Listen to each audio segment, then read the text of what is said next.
All right, hello everybody. This is chapter three. Actually, let me put myself in the screen here. Okay.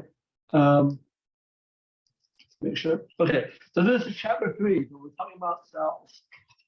Okay.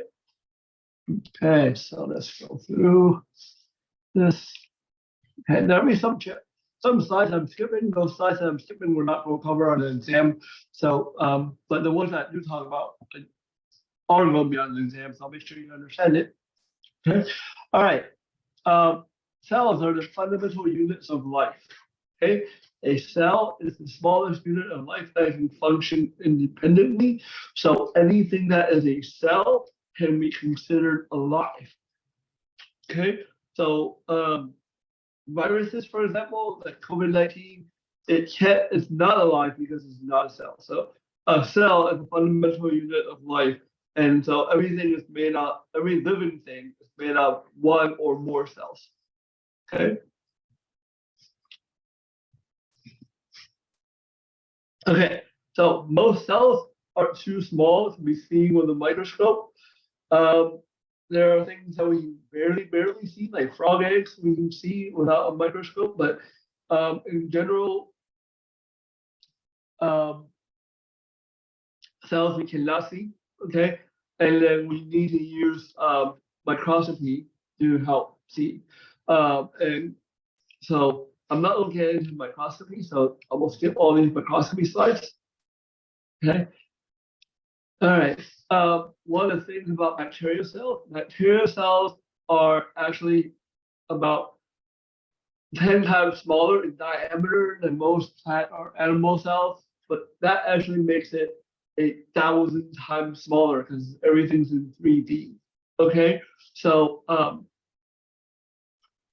bacteria are very small compared to animal cells. Okay, okay, okay. Regardless of size, all cells have to have a couple of things. Okay, one, they have to have genetic material from DNA. They have to have ribosomes to make proteins. They need cytoplasm, which is just a fluid inside the cell. And last but not least, a cell membrane that surrounds the cell and you tell the outside of the cell from inside the cell. Okay. All right, why are cells so small? Well, the key is surface area. Okay. Actually, the better answer is the P is surface area to volume ratio. You need a very large surface area to volume ratio. The larger the surface area to volume ratio, the better. And so as cells get smaller, their surface area to volume ratio actually gets bigger. So the cell being smaller, the surface area to volume ratio is bigger, and that makes it easier to exchange material from inside to outside. Okay, so um, to answer this question right here, which cell has the highest ratio of surface volume to area is D. Okay, this because of the folds and stuff, you're adding surface area.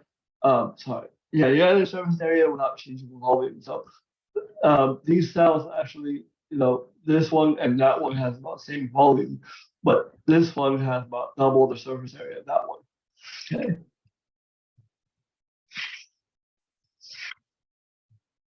Okay. Okay. So I explained this earlier in chapter one. Chapter one, one of the key concepts was life is split into three very large domains. Okay, each domain has its unique set of features. Okay, but okay, only one of those domains, eukarya, have a nucleus. Okay. All right. Okay. Prokaryotes, okay, are the most ancient forms of life. They're simple in structure and they lack a nucleus. So these two groups right here, they actually lack a nucleus, and they are prokaryotes. Okay, they are much simpler. So in addition to lacking a nucleus, they also lacking membrane-bound organelles. Okay.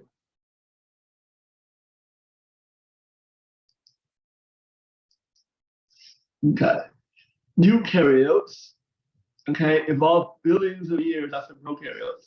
They are larger and more complex with many internal parts. They're including the nucleus and other membrane organelles. They're protists, fungi, plants, animals are all eukaryotic. Okay. Okay, so here is a very simple bacterial cell. Okay, the bacterial cell only has very few parts. It has a flagellum. Okay, that makes it move around. Okay, one or more flagellum. Okay, it has many layers around this cell. The outermost layer is the capsule. Okay, the inner layer is the cell wall, and then the yellow layer is the cell membrane. Okay, after cell membrane, you're into the cell. Into the cell, there's just a cytosol, which is kind of like the blood around the cell, and then the ribosomes, and then the DNA. Okay, the DNA of the bacteria is actually inside the bacteria, but it's not inside the nucleus. It hangs around in this weird little area called the nucleoid region. Okay, but it's not surrounded by anything. It's just kind of freely floating around in that little area. Okay. Okay. This is an animal cell. Okay. This is a plant cell. Okay. We're gonna go over all these little features, so don't worry about it. Like right now, this is what the rest of the chapter is all about. Okay. But make sure you notice the difference between animal cells and plant cells. Okay. All right. This is okay. Okay. Most of this chapter, since we are eukaryotes, most of this chapter will cover eukaryotes. Okay. So the first thing I'll talk about is the cell membrane. Okay. The purpose of the cell membrane is simple. It separates the outside of the cell from inside the cell. So in some ways, it functions like your skin. It separates you from not you. Okay, so it forms a barrier between the cell and the outside world, and because of that barrier, you can regulate what goes in and what comes out of the cell, and that's a really important detail. Okay, it helps the cell control like entry and exit through the cell. Okay.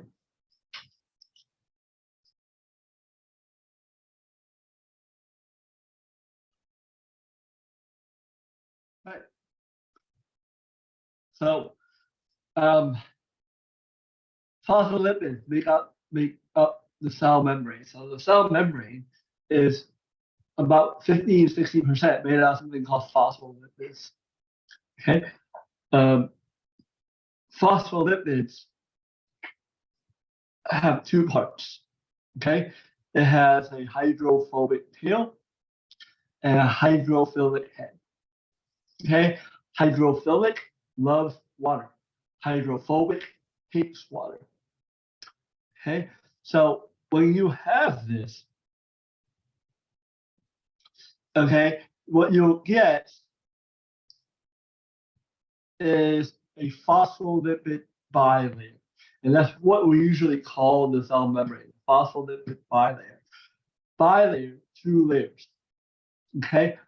The polar molecules will always face both the outside and the inside of the cell. So this is a phospholipid bilayer. Okay. And then that leaves the middle being very hydrophobic. And that actually makes it really important because that makes things very hard to come in and out of the cell. Okay, because they have to go through the middle here, the hydrophobic core, which is actually really kind of hard to do unless. Okay.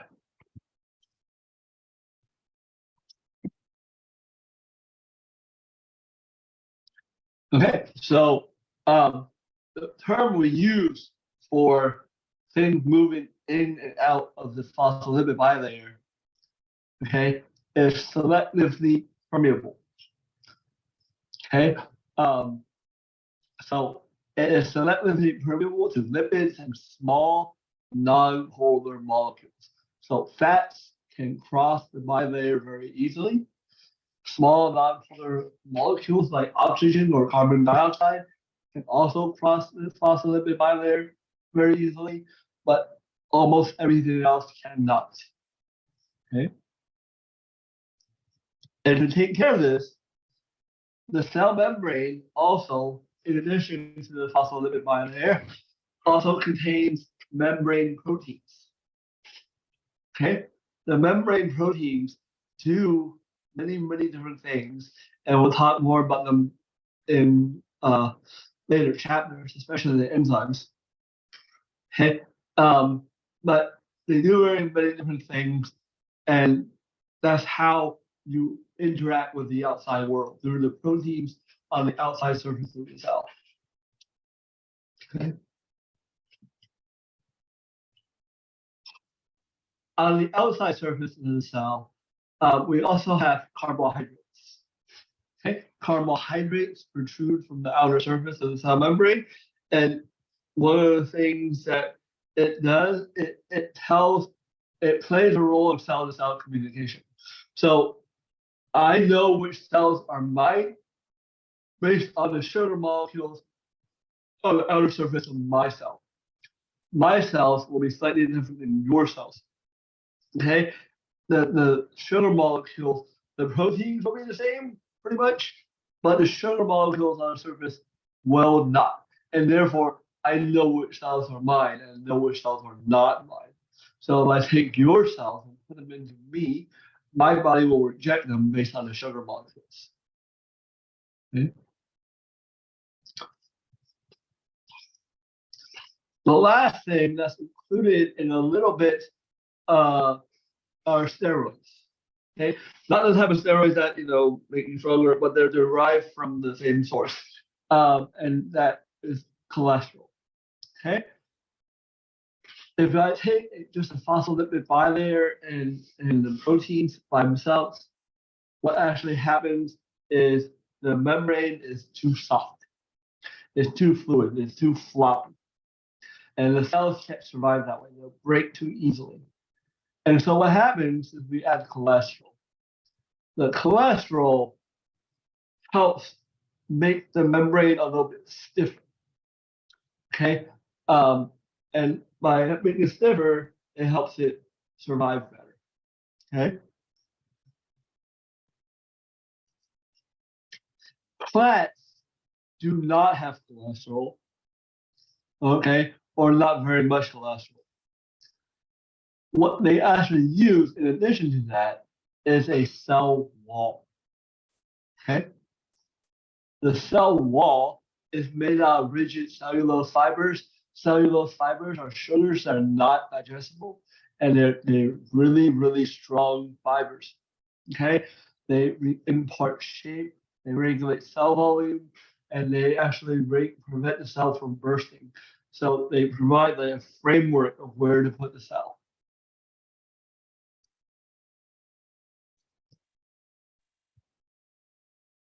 All right. So cholesterol is fat. So cholesterol is hydrophobic. It's going to end up in between here, okay, in region Y. Okay.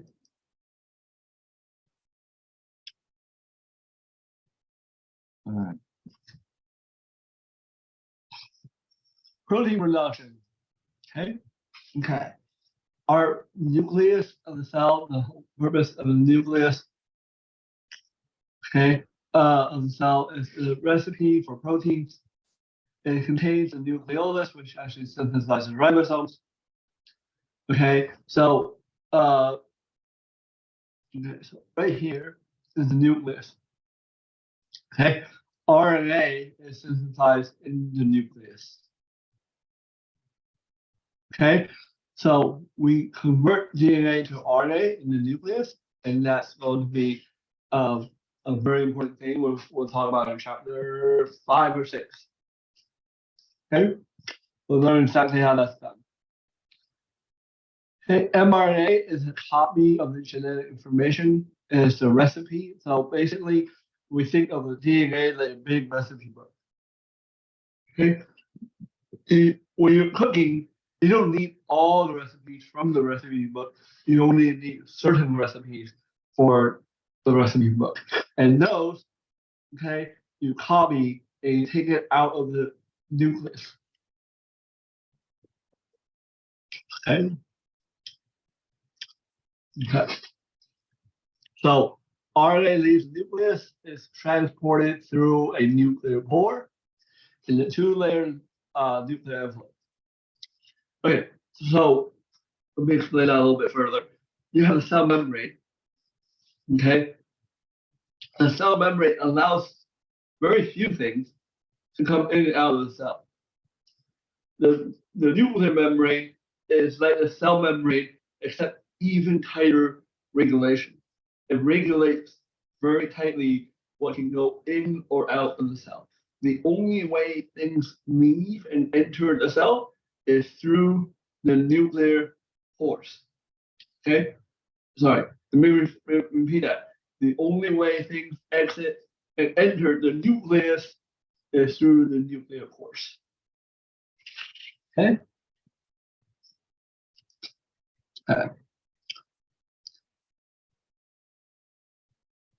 After leaving the nucleus, RNA binds to ribosome, so there's a nuclear protein synthesis can start. Okay. Some ribosomes float in the cytosol, others attach to the rough ER. The ones that float in the cytosol will make proteins that are necessary for that cell to function. The ones that are attached to the rough ER will eventually leave the cell. Okay. Okay, so the free-floating ribosomes will synthesize proteins that will function in the cytosol, and then the ribosomes that attach to the rough ER will synthesize proteins that will either go to the inside of organelles or more likely the outside of the cell. Okay, so protein localization. So let's talk about this endomembrane system. Okay, so one of the reasons our cells are so much bigger than bacterial cells is because our cells have this endomembrane system. This internal system of membranes allows us to have different compartments to do stuff, and that makes the cell ability to be bigger. We have internal membranes, so we don't need as much external membranes. Okay, cells, bacterial cells don't have any of these things really, which is what makes our cells more complicated than bacterial cells. Okay. Okay. So some things are secreted, proteins are secreted, and so let's go through what happens. Okay. So after the ribosomes will make the proteins, after the ribosomes make the proteins, they will be transported to the rough ER. So they will actually be made in the rough ER. Okay. And then the how the rough ER actually works is they form little bubbles. These little bubbles are called vesicles, transport vesicles, and they'll bubble the proteins through. Okay. When they leave the rough ER, the next place they will go is the Golgi apparatus, okay, or Golgi complex. The Golgi complex, the function of the Golgi complex is very simple. Their job is to function like a post office. Okay, the proteins are modified, they're tagged, they're labeled, they're packaged, they're shipped together. So the Golgi apparatus functions like a post office. after you tag things in the post office, they get shipped out and they leave the cell. Okay.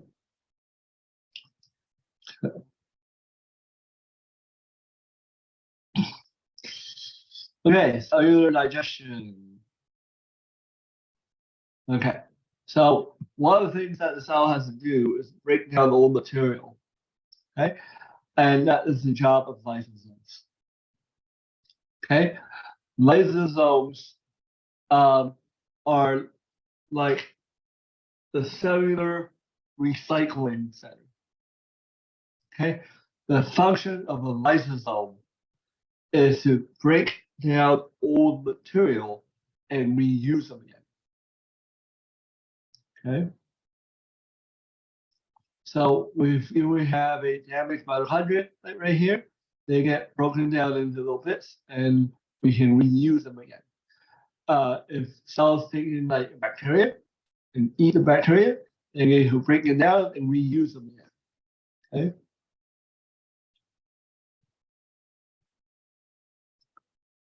Plants don't have lysosomes. Their job is the lysosomes take place in a central vacuole. In the middle of every plant cell, there is a huge hole called the central vacuole. The, the central vacuole is mostly water. Okay. It helps the cell maintain water, like plant cells need a lot of water. That helps push the cell, like keeps the cell rigid. Okay, but it also contains enzymes that break down stuff. Okay. Okay. Next thing is the peroxisomes. Okay. Peroxisomes also aid in digestion, although their main job is cellular detox. Okay. Oxygen is good for you and you need oxygen to survive, but oxygen actually causes some type of cellular damage called oxidative damage. Oxidative damage, okay, it can be really harmful to the cell if it adds up, if it builds up. The peroxisomes break down and repair the cellular damage, and so it prevents them from building up too much. Okay.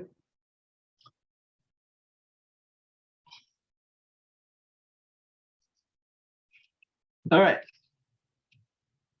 Cellular respiration. Okay. Energy. Okay. So mitochondria harvest energy from food. Okay.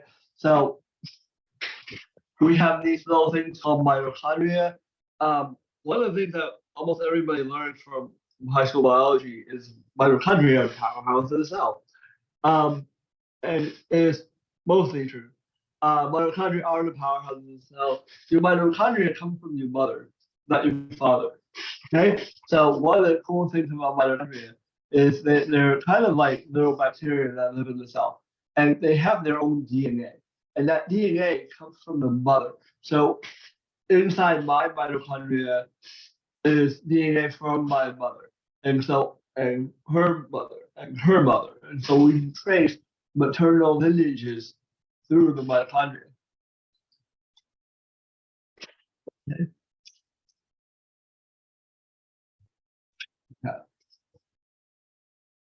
Okay. So this line I'll skip because that's not that important. Okay. Chloroplasts. Okay. Harvest energy from light. Okay. So one of the things about plants, I'm sure you guys know, is plants make their own food and therefore they don't need they grow from sunlight. So they need an organelle to do that, and that organelle is chloroplasts. Okay. They carry out something called photosynthesis, and photosynthesis is something we cover in chapter 5. Okay. So they take sunlight. Okay. So plants take sunlight, they take sunlight and use that energy from the sunlight to make sugar. Okay, that sugar is then shipped to the mitochondria to make into ATP for energy. Okay. All right. So Okay. Last thing about cells is the cytoskeleton. The cytoskeleton is a framework of protein tracks and tubules that are found in eukaryotic cells. Okay, they consist of microfilaments, intermediate filaments, microtubules. What they do, okay, is they hold the cells together and they work as a freeway system for transporting things. So when things move around, they actually move around. Um, okay, and into cell movement as well. Okay.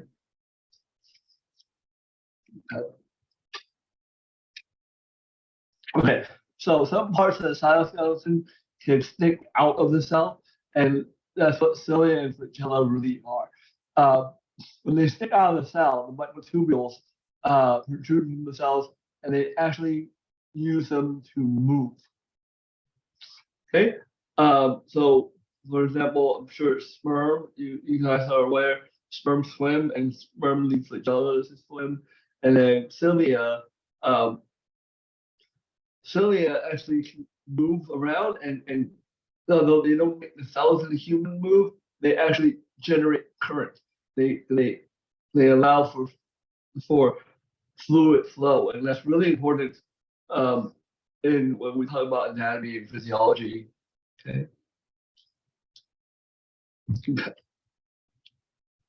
So okay.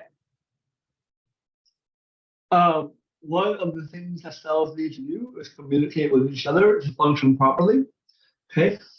Even bacteria need to do that. Bacteria need to talk to other bacteria around it. Um, Other cells, multicellular organisms, definitely need intracellular communication, cell-to-cell communication. Okay.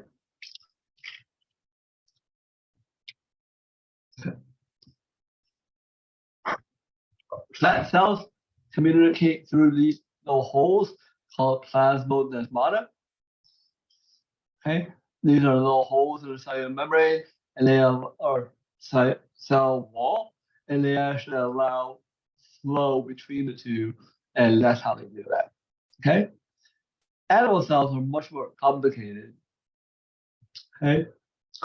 So tight junctions, anchoring junctions, and gap junctions. Tight junctions, okay, form a impermeable barrier between cells. So one of the things about being an animal is that we're constantly invaded by viruses and bacteria. And one of the ways a virus and bacteria can get into the body is not through the cell, but around the cell, in between the cells. They wedge themselves in between cells and get through. Okay, so our protection is something called a tight junction. Tight junction forms a barrier. It ties the two cells together, and it works kind of like a Ziploc bag. Once you zip across, it prevents things from getting in. Okay, in the middle of the cell are anchoring junctions. Okay, anchoring junctions are much tighter. They're like rivets. The best way to explain it are like rivets, okay, or like really tight Velcro. Once it attaches, it hooks the two cells together. Now the two cells can't be separated. Okay, so it is very hard then to tear one cell away from the other cell. Okay, and that so when I pull, instead of pulling one cell apart from all the other cells, I pull the whole mass of cells together. Okay, and so tissues can withstand mechanical stress. They can prevent tearing. Okay.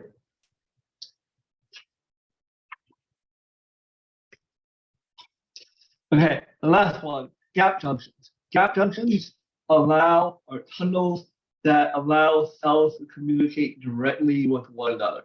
And the best way to explain what gap junctions are is your heart. When you have a heartbeat, your heart has to beat. Bam. It has to contract almost all at once. And so the signal has to travel through all the cells all at once. And so it heart cells have a lot of gap junctions, so the electrical signal that causes the heartbeat can travel through the cell all at once. Okay, okay, we'll skip these guys. Okay, okay, make sure you answer these things. All right, we'll skip the magnetic fields. All right, this is the end of chapter 3. So I'll see you guys for chapter